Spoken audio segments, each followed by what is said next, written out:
You know who I think is maybe, I'm not going to say they're a bad team, but I told you weird things happen in the swamp. That's why I put an asterisk next to the Tennessee pick.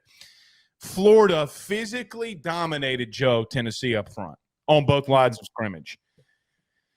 Joe Milton went 20 of 34, 287, 2 touchdowns, and 1 yard. He didn't get any real help with the rushing attack.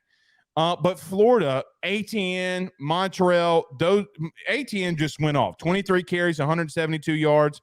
And I know that the Graham Mertz stat line is not going to blow anybody away. But, man, the kid's thumb was bleeding profusely. He took massive shots from the Tennessee defensive line. Graham, if I'm just a college football fan, take my LSU biases out of it for just a minute. Graham Mertz is a dude, man. He went into Utah, got his ass kicked. He continued to fight. He goes into the Tennessee game, the same thing.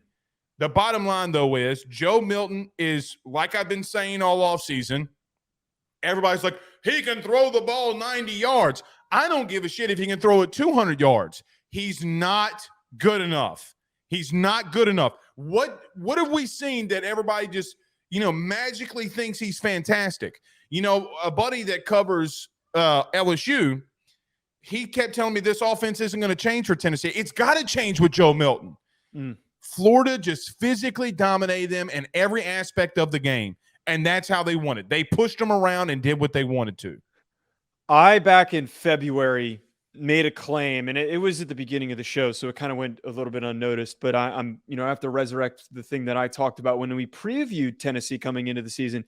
I said that I am not putting my eggs in the Tennessee basket because of Joe Milton, and it's exactly what you just said. There's this excitement for Joe Milton as a draft prospect, as a football player. Oh, he's so big and athletic. He's got a huge arm. He can throw the ball 90 yards. Watch him do the trick shots. But the problem is, a lot of times with these guys with huge arms, lack touch, they lack timing, they lack ball placement, and he also lacks the decision-making. Joe Milton's fun to talk about. He's fun to watch run around in 7-on-7, but he is not the best quarterback for them to succeed. I think that Tennessee's going to be a fine team this year. I think that their run game is going to recover, and they're going to be okay. Their offensive line's decent. It didn't play great in this game. But I really think that the conversation on flipping to Nico Iamaleava, the true freshman quarterback, needs to be had. Arizona State played Jaden Rashada until he got hurt. Dante Moore has played for UCLA, and they're ranked.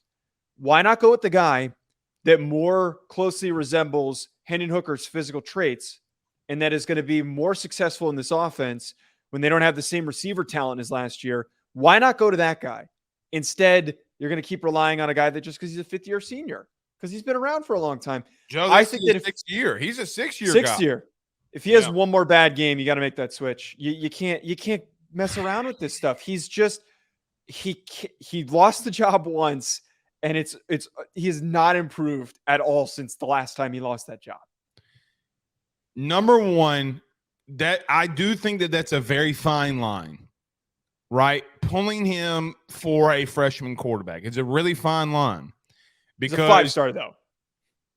It doesn't matter. It doesn't matter if Arch Manning was behind him. It wouldn't have mattered who. It doesn't matter who it is. It's a fine line when you pull a 6-year guy for a freshman, because God willing, Nico gets hurt or something happens, and he goes out there and starts performing bad. Then what? Then you're going to go back to Milton. I just think that I understand what you're saying, but let's not act as if that's why they lost this game too. Okay, it was Joe Milton. It's a very important reason why they lost. Sure, it was a big real. He did not have a good game. Trevor Etienne still just scored another touchdown on Tennessee. Right. Here's the problem that I have with seeing people talk about this game last night. Okay, I saw it all over Twitter. How can you say Florida's offense is ass and Graham Mertz is not a good quarterback, and then turn right around when they're just kicking the shit out of Tennessee and say, oh, well, this is on Joe Milton? The problem I have is Joe, they miss so many tackles. The long run from Trevor Etienne, he makes a free safety miss. This dude is not he's not the best guy in fleet of foot. Then a safety just hits him, tries to knock him over, and he just kind of looks at him. He's like, what? And then just keeps running for a touchdown. Did Joe Milton have a lot of reasons on why they lost the game? Yeah, I'm not going to deny that. Acting like Tennessee defensively, was worth anything is also a reason why they lost. I mean, they couldn't tackle anybody. They couldn't get a pass rush on Graham Mertz at times. They got pushed around up front by an O-line who, Joe, 3 weeks ago, we came on this show and said, oh, well, they're not good. They might not win an SEC game. They might go 4-8. To them going into the swamp in the night game, kicking the shit out of everybody. Billy Napier didn't give a damn. Billy said, you know what we're going to do? We're going to line up and run it down your throat until you stop it, and they ran it all night long. Now, Billy did say in the postgame that he got a little too conservative, which I agree. He got a little too conservative. That score is not, it's not as if Graham Mertz went out there and just was killing everybody. They ran it right at him and said, stop it. You know what I thought about, Joe? This was a Les Miles, Alabama in the past type of game. It was a Georgia type of game. Yeah, maybe it was a 2-score game. But as soon as Florida scored that first touchdown and answered them, when Joe Milton ran down the end zone and scored and that offense looked beautiful, they said it doesn't matter. We're just going to run the ball and keep the ball away from you. Joe, the time of possession in this game was absolutely ridiculous. I look at this. Tennessee had the ball for 22 minutes. Florida almost had the ball for 40 minutes. 40 minutes. That's nuts. That is insane. For 2/3 of the game, Joe, Florida was just saying, you know what? We're going to bleed it. We're going to go kick the clock all the way down to 1. We're going to hand it off for 7 yards. And they did that all night long. I also want to add, this part into it. We talked about this in the preview of this when we said this game could be close. And we also talked about it after they lost to Utah on what held them back.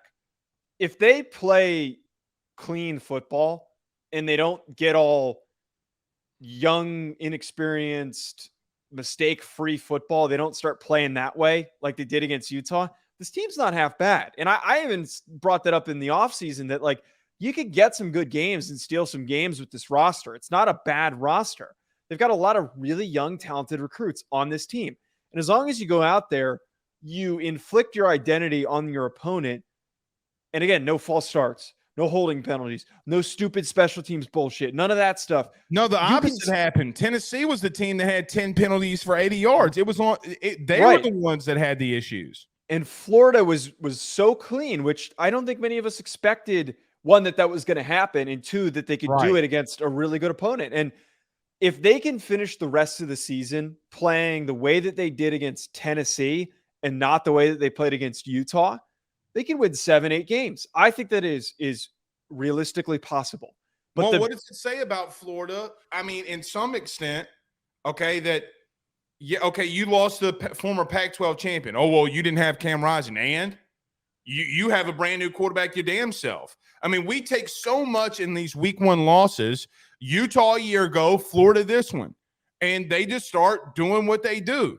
Billy here's the thing that's going to bite Billy in the ass. Billy got too conservative. He can't do that against the Georgias. He can't do that against the LSUs. Hell, later in the year, they play Florida State. He can't do it. If he finds himself up 7-0, 10-0, he can't get conservative. He's going to have to go for it. So I agree with what you're saying, but he played way too conservative that when he started getting a lead, they kick a field goal there. Joe, they kick a field goal. They got fourth and 3. Who gives a shit? They can't score, and if they score, you're up 10. Who gives a shit? Go for it. Try to plug it in there. Let Graham Mertz, for what it's worth. Again, the stats aren't going to show this, Joe, but when you go and break that down, Graham Mertz was on his A game yesterday. And you know what else I like from that? When they scored a touchdown, did you see when Mertz ran over to the sidelines and the entire Florida defense got off the bench, runs to Graham Mertz, and they gave him some marching band stick. Yeah, I saw that. It has nothing to do with the celebration for me. You know what it showed me? The entire defense got up to greet him. When have you ever seen that? Because I know that I play, you play college football. I've been in a lot of these circles as well. I've never, and I am talking about rarely, ever seen a defense get up and like go and celebrate with their quarterback for what he's doing. That speaks, I'm telling you, that speaks volumes about that dude, man. I also, one other part of this, I get what you're saying where you don't want them to be too conservative. I think where they, separate from the stupid mistakes that they made against Utah, they got away from running the ball effectively. And they got away from it. They tried to force Graham Mertz to be the one who wins the game. And he's just not that guy. They need to just keep feeding ETN and all of those running backs. They've got a lot of really good running backs. They have a ton of really good running backs that they can lean on outside of ETN. Just keep running the ball, and that's going to make things easier for Mertz. Mertz in his career has never been somebody who puts the team on his back, who, picks up the third and long with the crazy throw. He's never been that guy. But when the offense is on schedule, yeah, he can make some nice throws. He can be consistent. Joe, I mean, the third down when he pump faked it and ran to the sideline and picked up the first down. I mean, impressive, dude. I mean, he was as much as we want to poo-poo on him as a college football society. Yes. He was amazing, dude. He was amazing. Yeah. It helps when he doesn't have to do everything. That's my big thing. And you know what else? He will gain that confidence and start taking shots that he's not used to taking. Mm-hmm. I mean, look, man, he needs a running game to help him. He needs his team to help him. And you know what else is impressive? Joe, that offensive line, they pushed Tennessee around. I never thought that Tennessee would look that bad defensively. Yeah. I mean, last year it wasn't their front seven that was the problem. It was their back end. They gave up more yards through the air than anybody almost in the SEC a year ago, and their front seven was the one. They were up there in a lot of sacks and TFLs. Their front seven under Heupel has been really good, but it was Florida's defensive line. The Sapp kid, you saw my buddy Warren Sapp.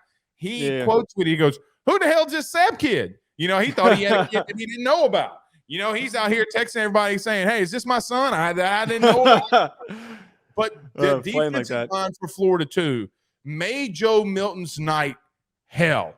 He was, dude, for as much as we want to talk shit about Joe Milton too, he took some shots in the pocket. He got blasted. It's like, that gif where all the hot dogs is, Here's my main thing. And this kind of actually feeds into, actually doesn't really feed into the Missouri thing. I think that this game really solidifies for me that Georgia is going to go unscathed to another undefeated season. The fact that they were able to win against South Carolina despite playing a sloppy game, and that Tennessee looks as bad as they did in this game against Florida, which is supposed to be, middle to back end of the conference, Georgia is not going to have any resistance. And we talked about this. Everyone talked about this, how soft their schedule was coming into the year. And it's, people get mad when you say Georgia has a soft schedule, but they do. They have an easy schedule. The hardest game on their schedule was Tennessee. And Tennessee looked like shit in this game. I don't know. That's my final takeaway from this. I think that Georgia is just more proof that they're going to be really freaking good this year.